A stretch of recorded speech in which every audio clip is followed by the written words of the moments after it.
This is my stepsister, just a nurse. My sister said it the way you'd introduce a stain on a tablecloth, something to acknowledge before everyone politely ignores it. 120 guests at the Oakmont Country Club, champagne flutes midair. My dad laughed first, not a nervous laugh, a real one, the kind that tells you he agreed. I stood there in my $40 dress among women wearing Valentino, and I did what I've done my entire life. I swallowed it. But what my sister didn't know, what nobody at that table knew, was that the man sitting at the head table, the groom's father, the man writing the checks for this entire wedding, I had held his heart beating with my bare hands on a highway 3 years ago, and he was about to remember. Before I go on, if this story hits close to home, take a second to hit like and subscribe, but only if you genuinely connect with what I'm sharing. Drop your location and local time in the comments. I'd love to know where you're listening from. My name is Shelby Ittner. I'm 29. I'm a trauma nurse. And this is the story of how my sister's cruelest moment became her biggest mistake. Now, let me take you back to 3 weeks before the wedding, the day Victoria's invitation arrived in my mailbox. The invitation came on a Tuesday, wedged between a power bill and a catalog I never subscribed to. Cream-colored Crane and Company paper, letterpress, with a monogram stamped in gold. V&J, Victoria and James. I ran my thumb across the raised letters. My hand still smelled like chlorhexidine from the overnight shift. They'd spelled my name wrong, Shelley. No one in my family has ever bothered to learn the difference. There was no +1. I set the invitation on my kitchen counter next to a stack of trauma nursing journals and stared at it the way you'd stare at a summons, because that's what it was. Not an invitation, a summons. Victoria didn't want me at her wedding. She wanted me accounted for. Growing up in my father's house was an exercise in becoming furniture. Robert married Diane when I was 9. Victoria was 12.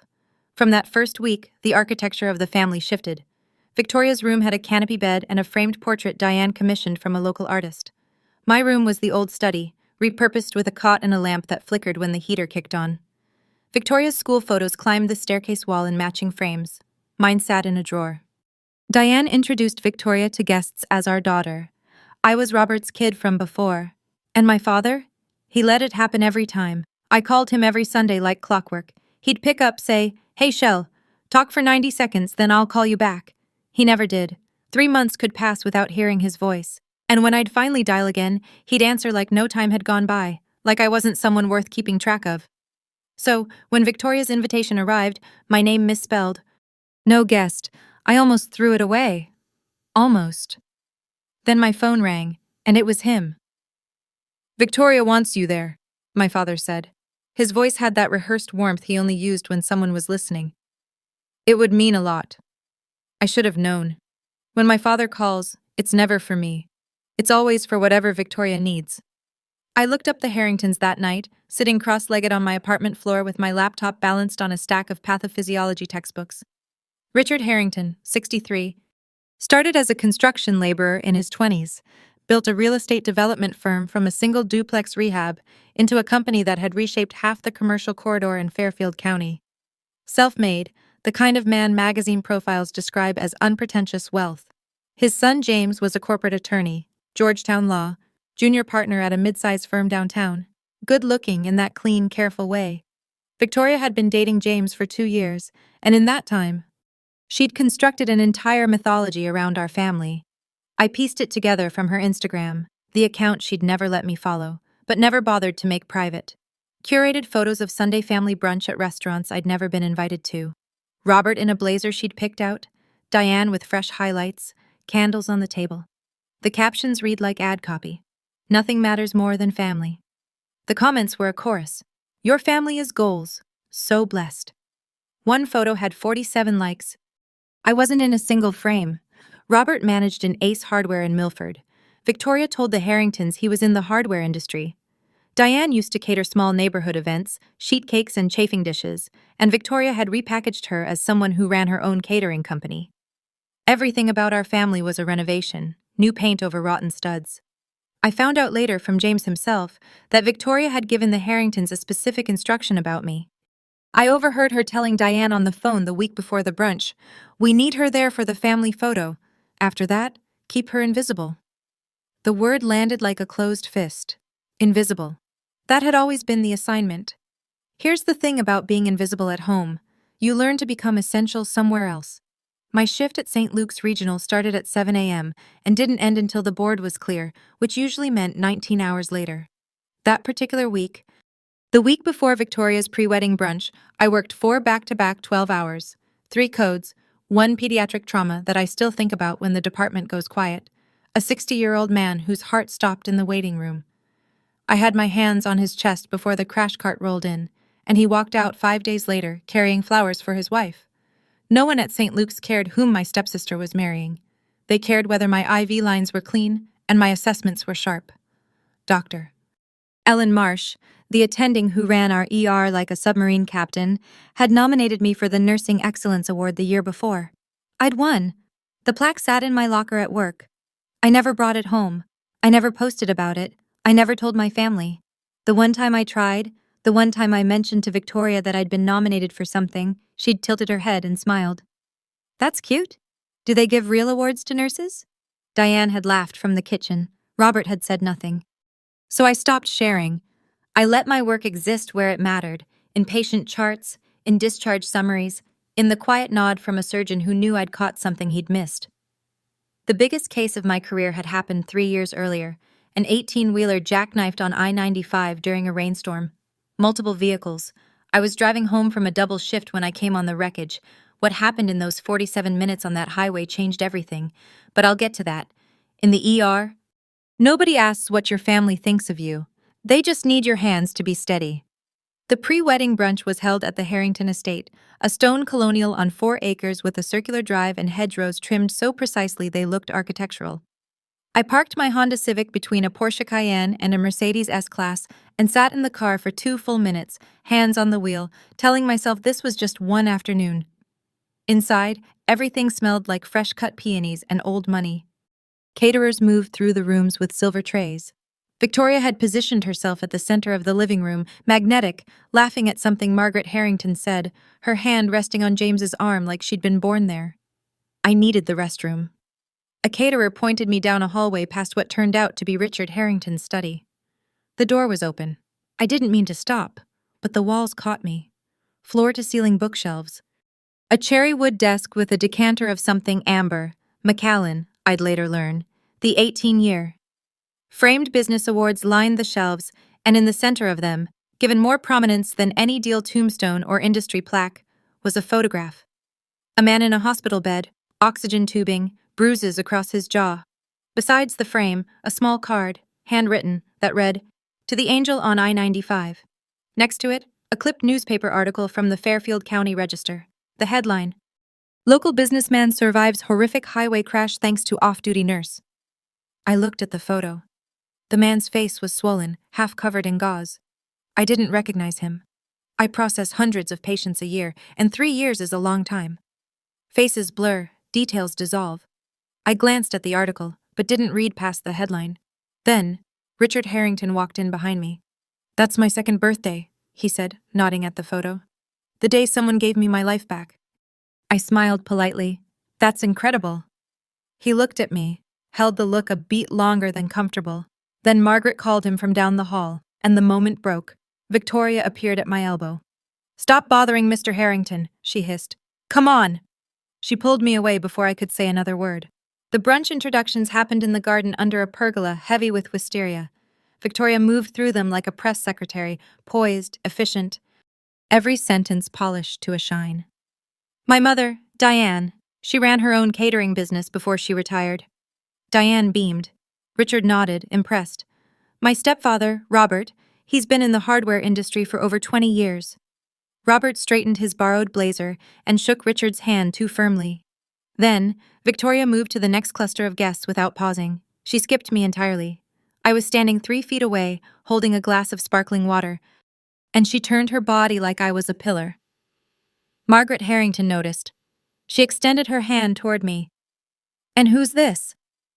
Victoria's smile tightened, barely, the way a stitch pulls before it tears. "Oh, that's Shelby. She's around." Margaret looked at me with genuine curiosity. "What do you do, Shelby?" Before I could answer, Victoria leaned in. "She works at a hospital in some capacity." I met Margaret's eyes. I'm a registered nurse in the emergency department at St. Luke's Regional. Margaret's eyebrows lifted. ER? That must be incredibly demanding. Victoria's hand landed on Margaret's arm, redirecting her like a rudder. It is. Anyway, Margaret, I wanted to show you the floral mock-ups for the centerpieces. The florist did something absolutely gorgeous with the David Austin roses. And just like that, I was behind them again. Walking back through the house, Victoria fell into step beside Diane and whispered something I caught only in fragments. But one sentence landed whole. She's already talking too much. Handle it. Diane glanced back at me, smiled, the kind of smile that isn't one. Diane found me near the rose garden, standing alone with my water glass, watching caterers clear the brunch trays. She approached the way she always did, softly, like a door closing so gently you don't notice you've been locked out. Honey, she said, touching my arm, can we talk for a sec? She guided me to a stone bench at the far edge of the garden, well away from the other guests. The string lights hadn't been turned on yet. It was the kind of corner where you put things you want out of sight. Victoria is under so much pressure, Diane said, her voice dripping with manufactured sympathy. This wedding is everything to her. You understand that, right? What are you asking me to do, Diane? She blinked, recalibrating. Just be supportive. Be quiet. Don't make it about you. I'd heard this script before. At Thanksgiving? When Victoria announced her engagement, and I was told not to overshadow the moment by mentioning my Nursing Excellence nomination. At Robert's 60th birthday, when Diane suggested I pop in and pop out so the photographer could get just the immediate family. At my own college graduation, where Robert arrived late, checked his phone through the ceremony, and left before I crossed the stage because Diane had a migraine. I was always the thing to be managed, the variable to be controlled. I hear you, Diane, I said. And I did, every single word. I walked back inside and called my friend Priya from the hospital parking lot, sitting on the Civic's hood. I don't know why I came, I told her. And then I heard it. Victoria's voice carrying through an open window. She was on the phone with someone. And what she said next changed everything.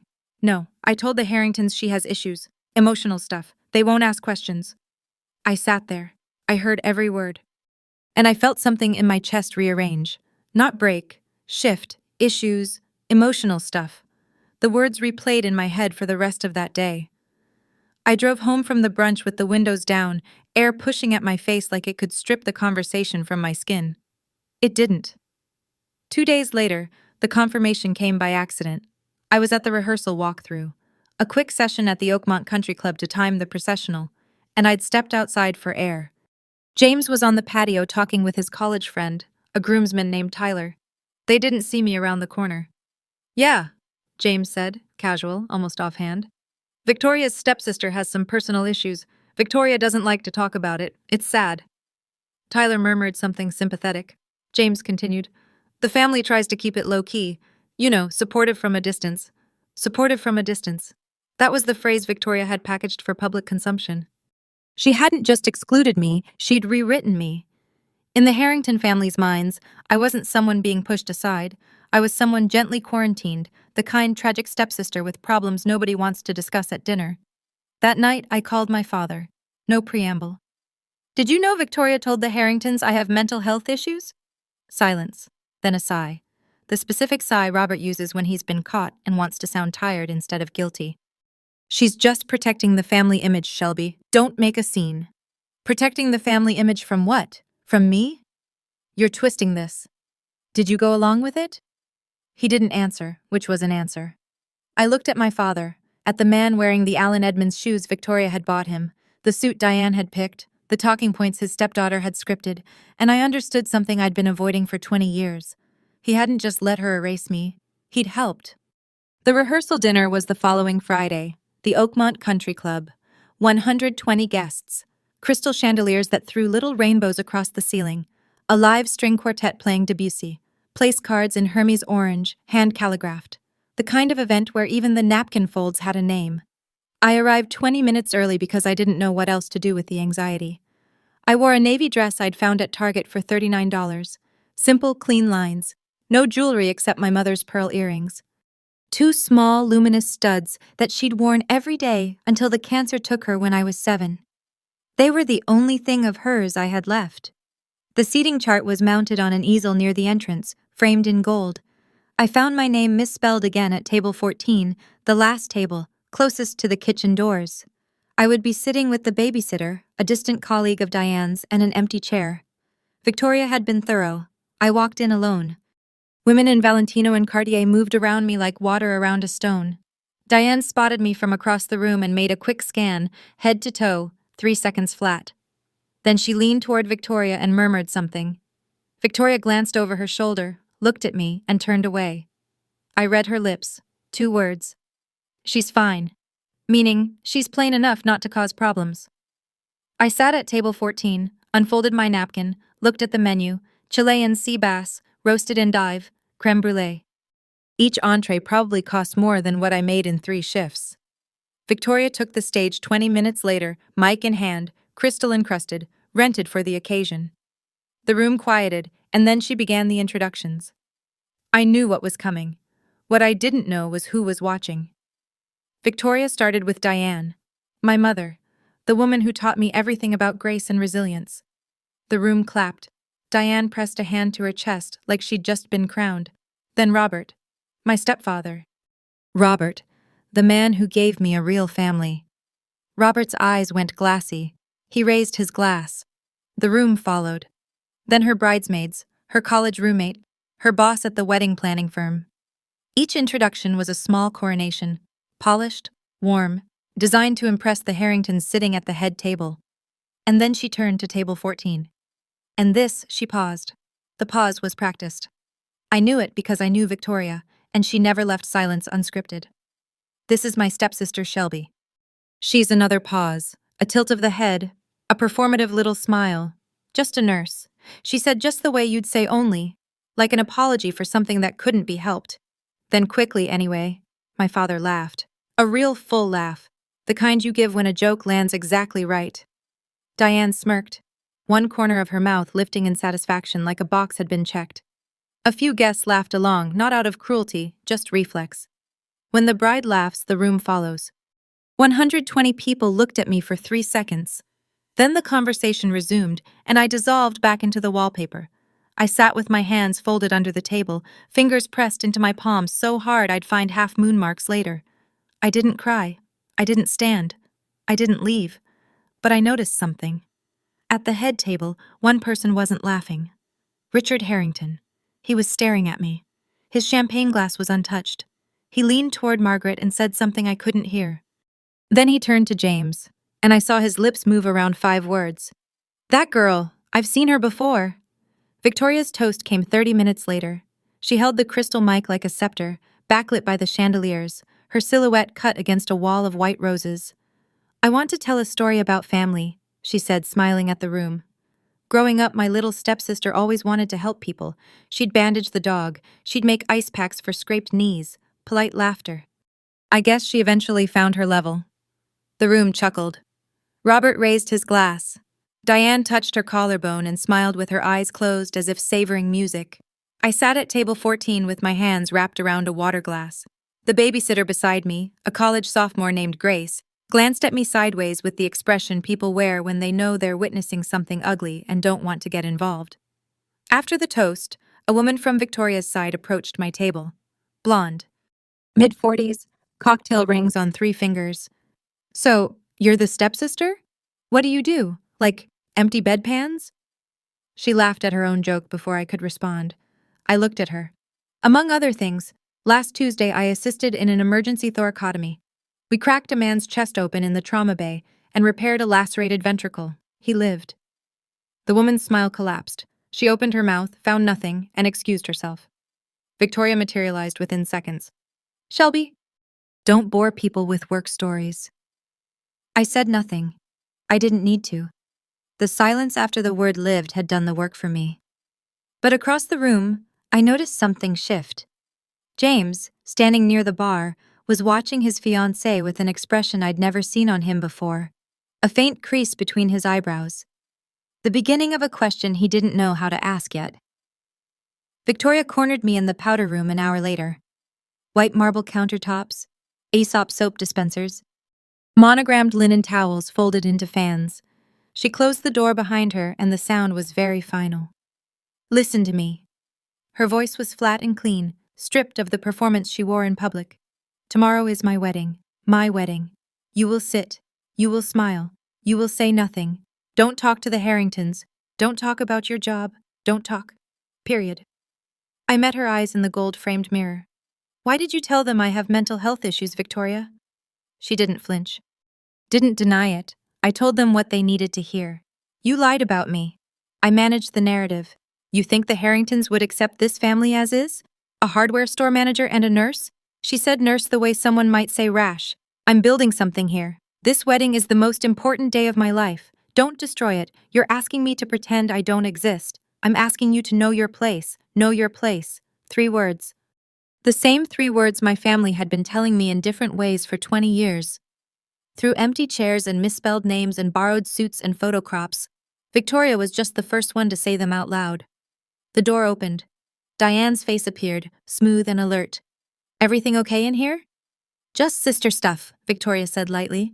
She smoothed her dress, adjusted her David Yurman bracelet, borrowed, I happen to know, from a client. Diane smiled and closed the door, sealing the conversation like a letter she'd co-signed. I stood in that powder room, surrounded by marble and monograms, in a space that cost more than my monthly rent. And I made a decision.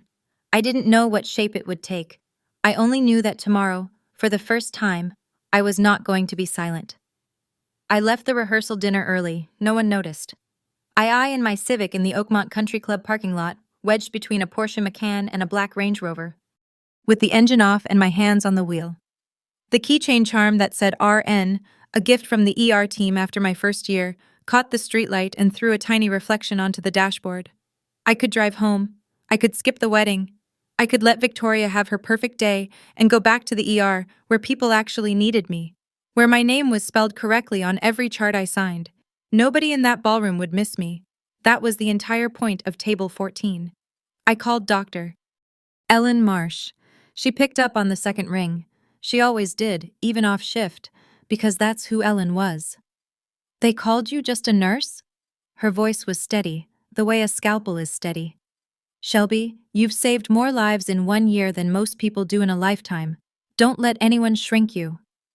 I looked through the ballroom's floor-to-ceiling windows. Inside, the party continued without a single person missing me.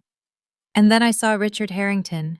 He was standing alone at the bar, a glass in his hand, staring out through the same window I was looking through.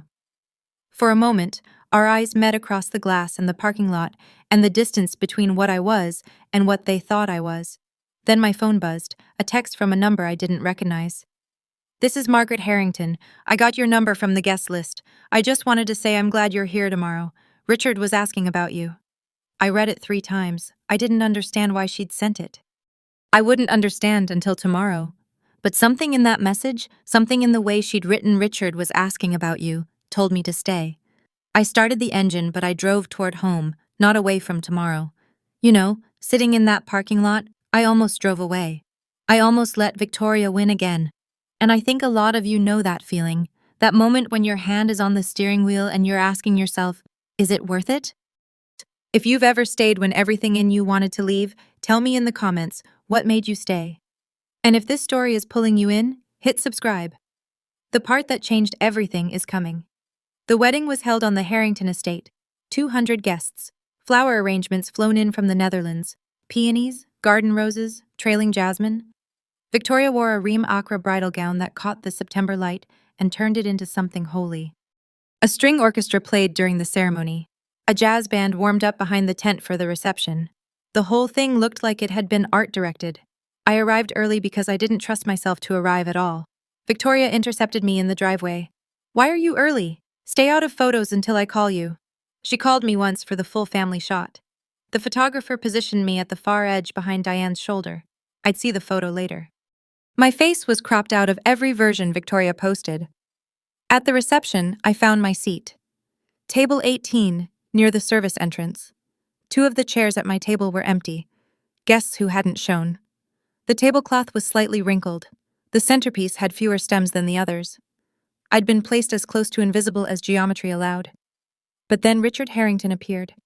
He was working the room, table by table, shaking hands and thanking people for coming.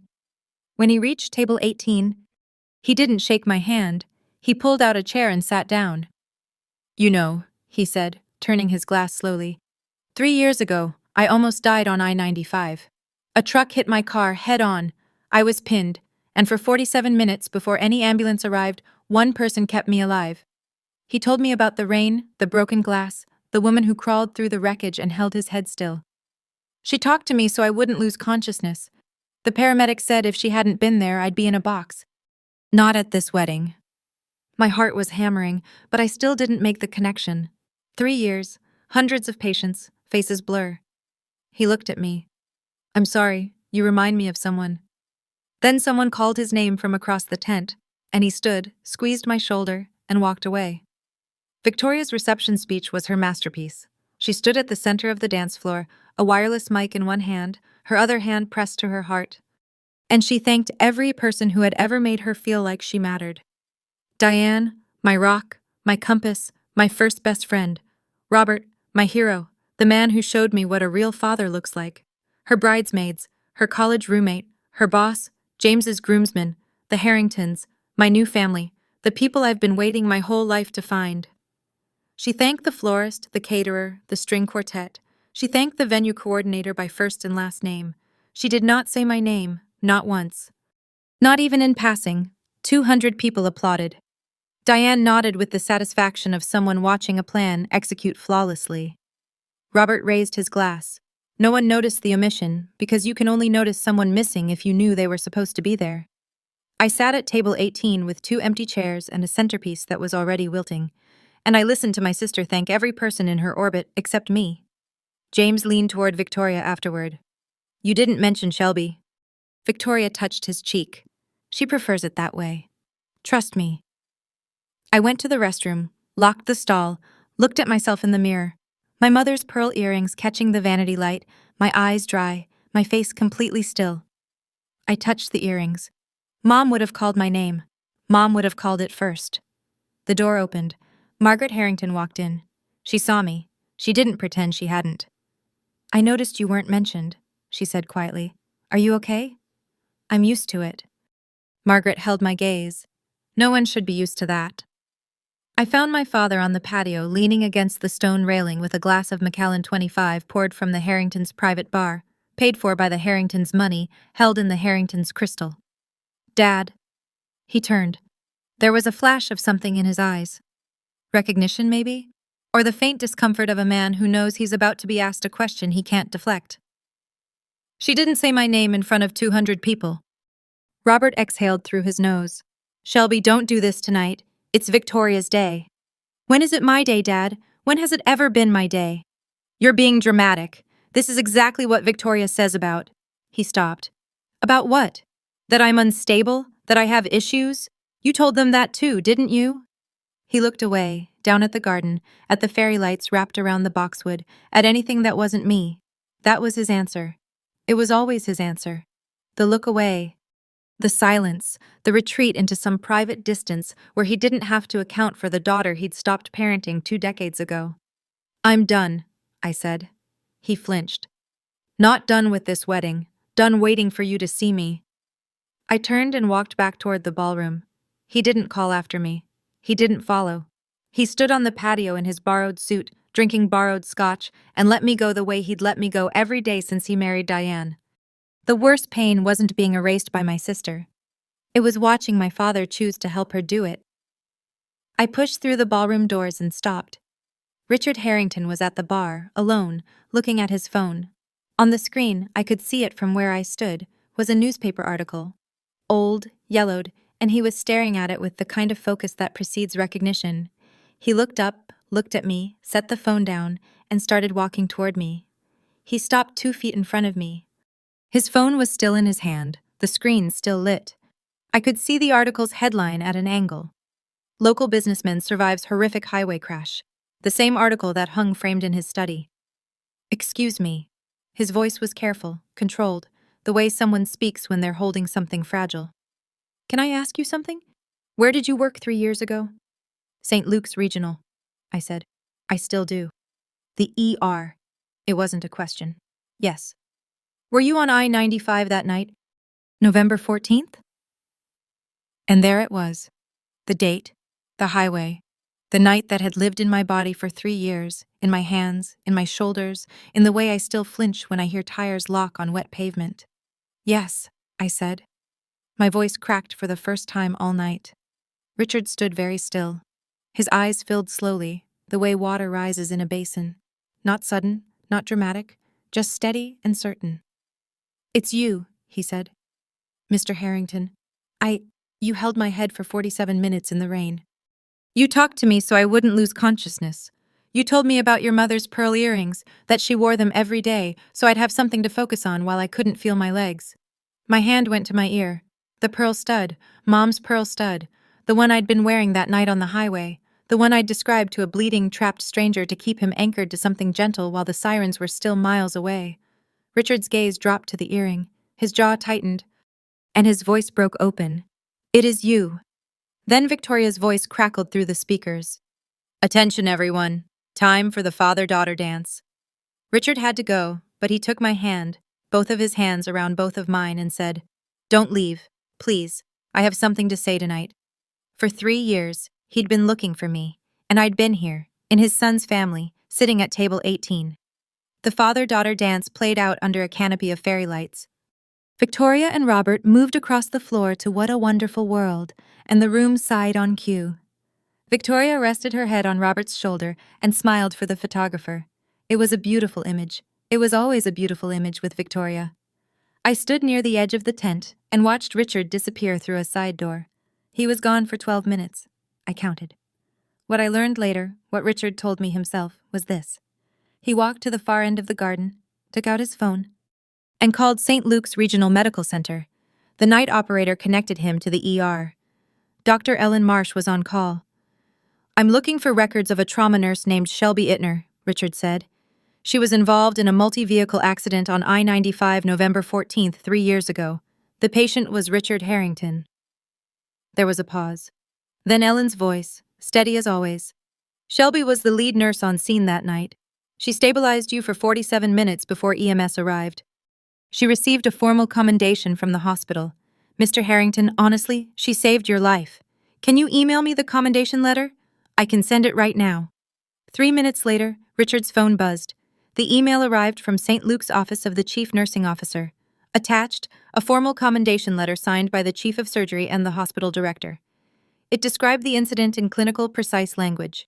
Shelby Ittner, RN, BSN, demonstrated extraordinary poise under extreme conditions, stabilizing a critically injured patient with suspected cervical spine trauma, using manual inline stabilization for 47 minutes in adverse weather.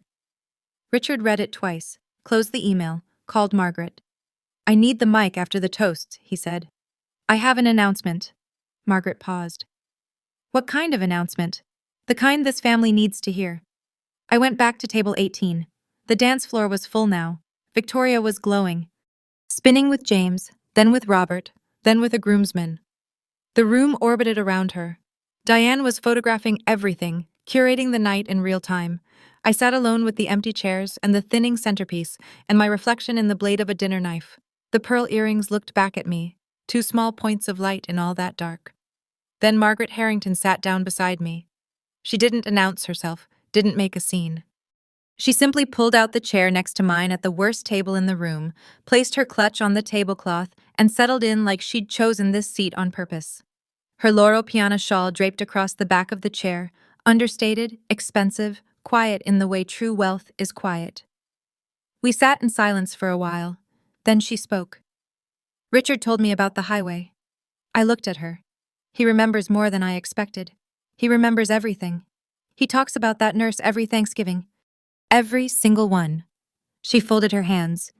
"You saved the most important person in my life, and you never once came forward. I didn't do it for recognition, Mrs. Harrington. I did it because I was there and I knew what to do." "I know," she said. "That's exactly why you deserve it." A pause. The jazz band shifted into something slower. "What's he going to do?" I asked. Margaret looked at me with an expression I hadn't seen directed at me in a very long time. Something close to maternal protection. "What he should have done if he'd found you sooner." She reached over and covered my hand with hers, and I let her, because for the first time that night, someone was sitting with me who wanted to be there. Margaret Harrington, A woman who owns more than most people will ever see, chose to sit at my empty table. And in that moment, I understood something. Respect has nothing to do with where they seat you. It's about who chooses to sit with you. Now, the next part of this story. I still get chills telling it. If you want to hear what Richard said to that room full of people, make sure you're subscribed and keep watching. The toasts ended. The jazz band lowered their instruments. The MC stepped forward, adjusted his lapel mic, and smiled. Ladies and gentlemen, the father of the groom would like to say a few words. Applause. 200 chairs shifted as people turned toward the stage. Richard Harrington stepped into the spotlight looking like a man who had been waiting 3 years for this exact moment. Victoria, standing near the cake table, beamed. She adjusted a strand of hair and leaned into James. This was the part of the night she'd choreographed. The Harrington patriarch praising his new daughter-in-law, welcoming her into the family, sealing the image. Richard gripped the mic and didn't smile. Most of you know, he began, his voice carrying through the tent with the weight of someone accustomed to rooms listening, that 3 years ago I was in a serious accident. An 18-wheeler jackknifed on I-95 during a rainstorm. It struck my car head-on. My door was crushed inward. My legs were pinned. The steering column was against my chest. The room went still. Even the caterers paused. For 47 minutes, before any ambulance, before any paramedic, before any rescue tool could reach me, one person kept me alive. A woman. She crawled through the wreckage, held my head and neck still so my spine wouldn't sever, and talked to me through the worst 47 minutes of my life. He paused, looked at the room. Victoria was still smiling, but her smile had stiffened. She wasn't sure where this was going. I never found her, Richard continued. The hospital wouldn't release her name. Privacy regulations. I searched. I hired people to search. I set up a foundation in her honor. For 3 years I called her the angel on I-95. He took a breath. Tonight, I found her. The room didn't breathe. Richard turned and looked directly at table 18. The woman who saved my life, Richard said, is sitting right here, at table 18. 200 heads turned. 200 pairs of eyes landed on me. The girl in the navy dress at the worst table. The one with the thinning centerpiece and 2 empty chairs. Her name is Shelby Ittner. Silence. Absolute physical silence. The kind where you can hear the ice melting in the glasses. Richard's voice didn't waver. 20 minutes ago, the woman standing next to me on this stage introduced Shelby as just a nurse. He turned slowly toward Victoria. Her smile was gone. Her face had gone the color of the tablecloths. Let me tell you what just a nurse means, Richard said, and his voice dropped into something low and unbreakable. It means kneeling in broken glass in the rain at 11 o'clock at night. It means holding a stranger's head still for 47 minutes so his cervical spine doesn't sever. It means talking about your mother's pearl earrings, the ones she's wearing right now, to keep a dying man conscious when there's nothing else left to hold on to. He held up his phone. The screen faced the audience. The email from St. Luke's, the commendation letter, the hospital seal. This is from St. Luke's Medical Center. A formal commendation signed by the chief of surgery and the hospital director. It says Shelby Ittner demonstrated extraordinary poise under extreme conditions, that she was solely responsible for stabilizing me until the paramedics arrived. Someone at a middle table started clapping, then another, then a wave rising from the back, sweeping forward until nearly every person in the tent was standing. Victoria stood frozen on the stage. Robert had set his glass down and was staring at me with an expression I'd never seen from him, something between shame and awe, like he was looking at a stranger he should have known. James turned to Victoria. His voice was quiet, but in the silence it carried. You told me she had mental health issues. You lied to me. The standing ovation collapsed into a held breath. Every eye was on Victoria. James stood 3 feet from her, arms at his sides. Did you tell the Harringtons Shelby was mentally unstable? Victoria's hands fluttered to her necklace, a nervous gesture I recognized from childhood, the one she deployed when a lie was about to meet daylight. James, this isn't the time. Answer me. The tent was a courtroom, 200 witnesses, no objections. Victoria tried to smile. It came out wrong, too wide, too bright, the social reflex of a woman who'd spent her entire life performing. I was just trying to keep things simple. Margaret Harrington rose from table 18. Her voice was calm, cultured, and utterly devastating. Simple? You lied to our family about the woman who saved my husband's life. You fabricated a mental health condition so you could hide her at the back of the room. Robert took half a step forward. Let's not blow this out of proportion. Richard cut him off without raising his voice. Robert, with respect. Your daughter fabricated a story about your other daughter's mental health to manipulate my family. That's not a proportion issue. That's a character issue. Victoria's eyes went wet, tears spilled. Practiced, fast, the kind that appear on command. Diane moved toward her, reaching out, but Victoria pushed her mother's hand away, and her voice cracked into something raw. This is her fault, she said, pointing at me. She should have stayed invisible. A gasp moved through the room like wind through curtains. 200 people heard it. The babysitter at my table, the caterers near the kitchen, James, Richard, my father. She should have stayed invisible. Nobody coached her to say that. Nobody scripted it. And that made it the most honest thing Victoria had said all night. Richard reclaimed the mic. The room was still ringing with Victoria's outburst, but he stood at the center of it like a man who had weathered worse than a wedding gone sideways. I didn't plan to do this tonight, he said. His voice was rough at the edges now, the way voices get when emotion has been held down and is finally permitted to rise. But I think the timing couldn't be more right. He straightened, looked at the room. 3 years ago, after the accident, I established the Harrington Foundation First Responder Scholarship, $200,000 annually for nurses and EMTs who demonstrate exceptional dedication in the field. Murmurs rippled through the tent. I've spent 3 years looking for the right person to receive the inaugural award. I looked across the state, across the country, reviewed dozens of nominations. He shook his head slowly. And she was here, at table 18, in a $39 dress. He stepped down from the stage. The spotlight followed him, the same light that had been illuminating Victoria's $12,000 Reem Acra gown, now tracking a 63-year-old man walking toward the back of the room. He stopped at my table, extended his hand. Shelby Ittner. On behalf of the Harrington Foundation, I'd like to officially invite you as the first recipient of this scholarship. It will fund advanced trauma nursing certification, continuing education, and anything you need to keep doing what you do. I stood. My legs were unsteady, but my eyes were dry. I took his hand. The room stood with me. 200 people. A standing ovation that shook the tent poles. Richard leaned in and said quietly, "Just for me. Thank you for my life." Behind us, Victoria remained on the stage alone, under the spotlight that no longer belonged to her. Her wedding, her guests, her stage, and the only story anyone would remember from this night was the one she'd tried to erase. I didn't save Mr. Harrington for recognition. I saved him because that's what nurses do. But I won't pretend it doesn't matter that someone finally saw it. James took Victoria by the arm and walked her through the glass doors to the terrace. He didn't pull. He didn't raise his voice. But his hand was firm, and Victoria went because for the first time in their relationship, she didn't have a script for what was happening. Through the glass, the guests could see their silhouettes.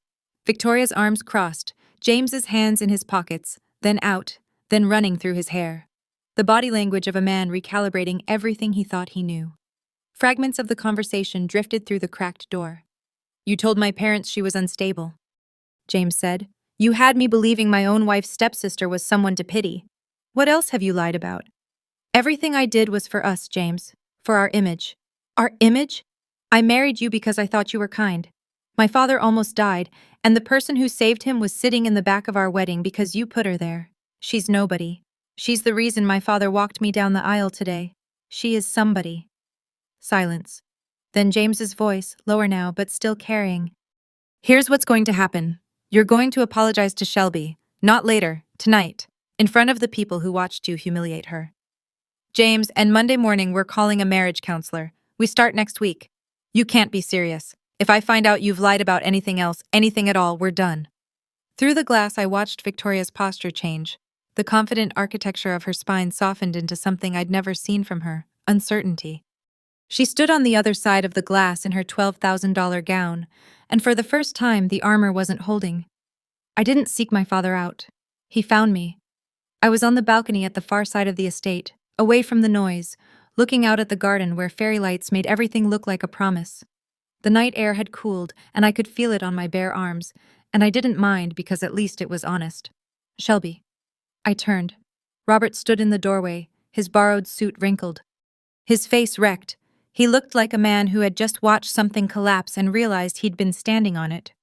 I didn't know, he said. About the highway, About Richard. No, I said. You didn't because you never asked. You never asked what happened at work. You never asked if I was okay. You never asked anything. I thought I was keeping the peace. You were keeping Victoria happy. That's not the same thing. He tried to speak and the words dissolved before they reached his mouth. Then he cried. My 58-year-old father, standing on a billionaire's balcony, in a suit his stepdaughter bought him, crying like he'd just realized the house was already on fire when he stopped checking the smoke detectors. I didn't hug him. I stood where I was. I don't hate you, Dad. I just stopped expecting you to be my father a long time ago. Can I fix this? I don't know. But you can't fix it by crying at Victoria's wedding and going back to normal on Monday. He wiped his face with the back of his hand. Victoria told me that you'd be happier if we kept distance, and I believed her because it was easier. There it was. 20 years of abdication summarized in one sentence. He hadn't been deceived. He'd volunteered. I don't need your tears, Dad. I need you to remember this feeling on a regular Tuesday when Victoria asks you to pretend I don't exist again. He nodded. I walked back inside. Victoria came back into the ballroom 15 minutes later. Her makeup had been touched up, but her eyes were red underneath the concealer, and her posture carried the stiffness of a woman who had just been given an ultimatum by the man she married 3 hours ago. James walked beside her, not touching her, present but separate. She took the mic, the third time that night. The first time she'd introduced her family. The second time she'd given her toast. This time the room knew what was coming, and the silence was a different species of quiet, expectant, judicial. I owe someone an apology tonight. Her voice was thin. She scanned the room as if searching for an exit strategy, found none. Shelby, I shouldn't have introduced you the way I did. I'm sorry. She stopped.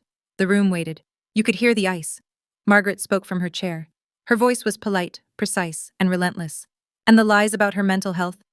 Victoria's composure cracked, a visible fracture like a hairline in porcelain. I told the Harringtons things about Shelby that weren't true. I'm sorry for that, too. The apology landed in the tent like a coin dropped in a cathedral, small, hard, echoing. It wasn't enough and everyone knew it, but it was what one night could extract. I didn't go to the stage, I didn't hug her, I didn't say I forgive you because forgiveness isn't a reflex. It's a decision that deserves time. I met her eyes across the room and nodded once. That was all. James leaned into the mic. Shelby, my family owes you more than an apology, and we intend to show it. Victoria stood beside her new husband, hearing her own wedding rewritten in real time. And for the first time in her life, she had no control over the story. She apologized with the same mic she'd used to humiliate me. I didn't need to hear her say she was sorry. I needed her to hear herself say it. The reception continued because weddings have momentum even when the ground shifts beneath them. The jazz band played, guests danced, cake was cut, but the energy in the room had turned. Not sour exactly, but honest. People spoke more quietly. Laughter came in smaller doses. Richard found me in the garden sitting on a stone bench near the magnolia tree where the ceremony had taken place hours earlier. The chairs had already been cleared. The aisle runner was gone. It was just grass and lanterns now. He sat beside me and reached into his jacket. I want to show you something. From his wallet, weathered brown leather cracked at the folds, he pulled a small, creased piece of paper. He unfolded it carefully, the way you handle something you've carried too long to treat roughly. It was a printout, medical records, and at the top, in clinical typeface, lead nurse S. Eitner. I've carried your name in my wallet every day for 3 years, he said. I didn't know your face, I didn't know your voice, but I knew your name, and I knew that I was alive because of it. I looked at the paper, worn soft at the creases, the ink fading. He hadn't just saved it, he'd lived with it. When that woman said just a nurse tonight, he continued, I wanted to stand up right there. I wanted to turn the whole room upside down, but I needed to be sure first. Why does it matter to you? I asked. After 3 years? He looked at me with the absolute clarity of a man who had been given a second life and had spent every day of it trying to earn it. Because no one gets to reduce the person who saved my life to a punchline. He handed me a business card, Harrington Foundation, a phone number, a name. This is real. The scholarship is real. Call this number Monday. And Shelby, if you ever need anything at all. I took the card and I held the worn piece of paper with my name on it. And I let 3 years of silence mean something. A week later, the dust settled into something measurable. The Harrington Foundation called on Monday morning, 9 a.m. sharp. A woman named Claire from the grants office walked me through the details. $200,000 designated for advanced trauma nursing certification through Johns Hopkins, plus continuing education credits, plus a stipend for conference travel. The paperwork would take 2 weeks. The announcement would go on the foundation's website. My name, spelled correctly, would be listed as the inaugural recipient. I signed the forms at my kitchen table in Scrubs before a 12-hour shift. Victoria and James began marriage counseling that same week. I heard through Robert, who had suddenly developed the capacity for phone calls, that the Harringtons had put conditions on the house they'd planned to help the couple purchase. No financial support until 6 months of counseling were completed. Victoria's social circle contracted like a fist. Friends of the Harringtons, the people who actually mattered in the world, Victoria was trying to enter, stopped returning her calls. Her wedding photos on Instagram went from 800 likes to barely 100. The comment section, once a parade of heart emojis, went quiet. Robert sent me a letter. Not a text, not an email, a handwritten letter on lined paper torn from a yellow legal pad in handwriting I barely recognized because I'd never seen it before. He wrote about regret. He wrote about the things he should have said at my graduation, at my nursing school pinning ceremony, at every dinner table where he'd let someone else narrate my life. He wrote that he was sorry. I read it. I folded it. I put it in my nightstand drawer. I didn't write back. Not because I was punishing him, because some apologies need to sit before you know whether they're seeds or just words. Diane didn't call, didn't text. That was Diane. When there was nothing left to gain, she disappeared. Consistent to the end. Victoria's apology cost her nothing that night. The real cost came after, when the people she'd been performing for stopped watching.